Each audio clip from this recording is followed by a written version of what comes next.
ngayong araw ay meron akong gagawin napaka-espesyal. Gagawa tayong ice candy. Kaya naman agad-agad ako nagkape at sa sobrang excited ko, makita naman sa mukha ko na sobrang excited ko, di ba?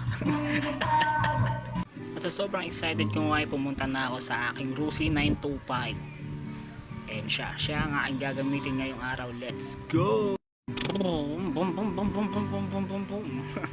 Ayun nga, tuturuan ko kayong gumawa ng ice candy at sisikapin kong magiging napakasarap ng ice candy na to. Ngayon, ang unang araw nagagawa ko ng content at medyo nahihiya pa ako dahil baguhan pa lang ako dito. At dahil ngayon nga ang unang araw nagagawa ng content, lakas loob akong lumabas kahit wala akong dalang lisensya.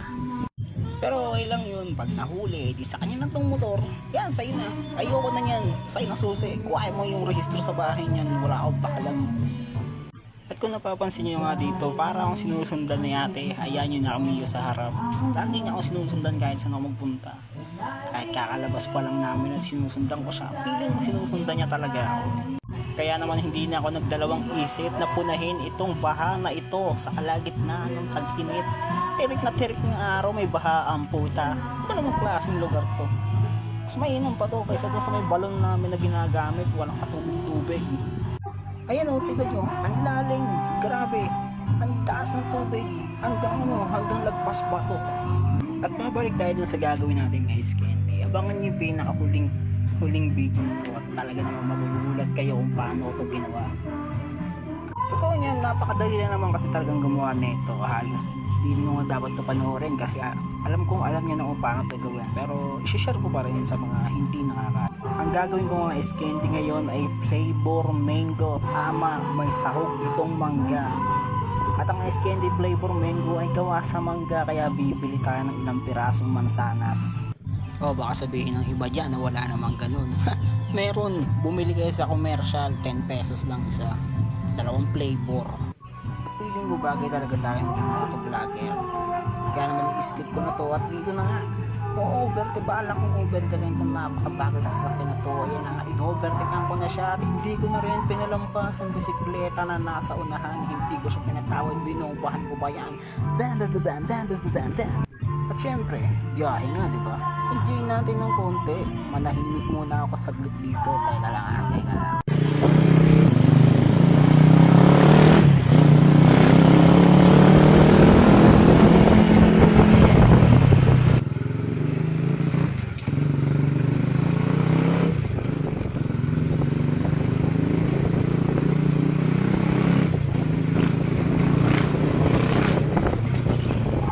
Nandito na nga ako sa isang ospital dito sa Montalban, Rizal.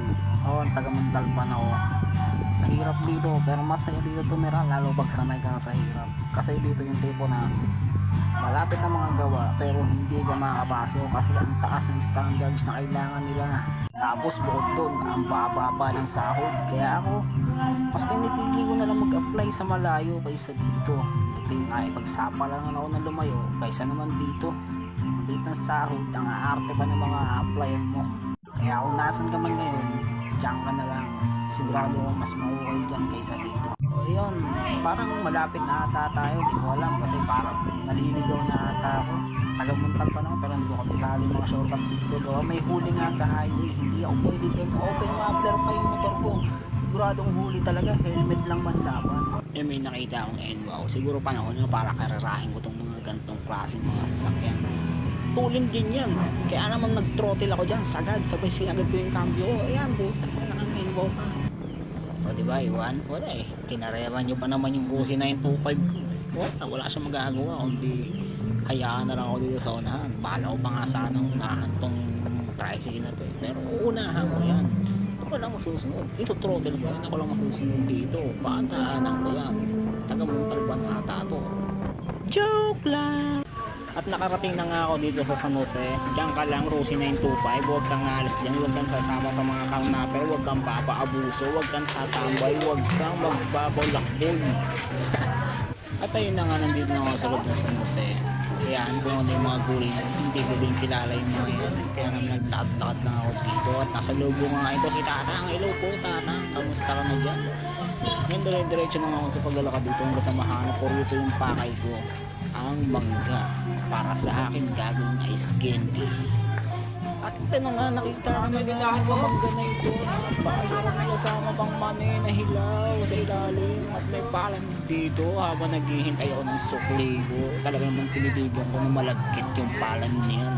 Parang gusto kong lawlawan ng kamay yan. Ang init, sobra ba naman dito. At nagpatuloy na ako sa paglalakad kasi nga may bibiling pa akong ilang ingredients para sa aking gagawing palamig. At syempre nahihiya ako dito na video ng konti. Kaya hanggang dito na itong video na ito. Magpas agad pero nahiya pa rin ako. Kaya naman big channel ako lumabas dyan sa at nagpunta na nga ako dito kay Rusi 925 ko. Talaga namang nilagay ko na dito yung mga binili ko. Ayan, condense, tapos yung bag. Yan lang naman yung sahog nyo guys. Tsaka ano, siguro yung basta may ako nasasabihin yung iba. Ito, uwi muna ako. Napakainit na. Hindi ko na kinakaya yung init. Tsaka si Rusi 925 ko, pansin nyo, pagod na rin ito. Inaalagaan ko itong motor na ko. Love ko yan ka.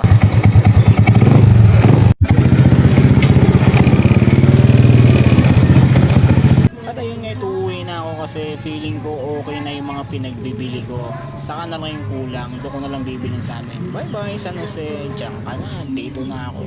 At yan, sobrang saya ko nga kasi nagawa ko tong video na to. Sobrang nahihiya ako kasi first day ko to. Kaya patuloy na ako dyan, tuloy. Talaga namang sulis, diba? At hanggang dito na nga lang muna to guys kasi nga talaga namang nahihiya pa rin ako. Bye bye.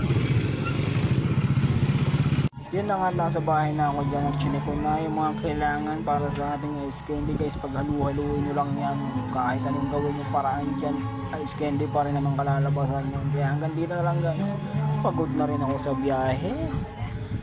Sige na guys, paalam, bye bye.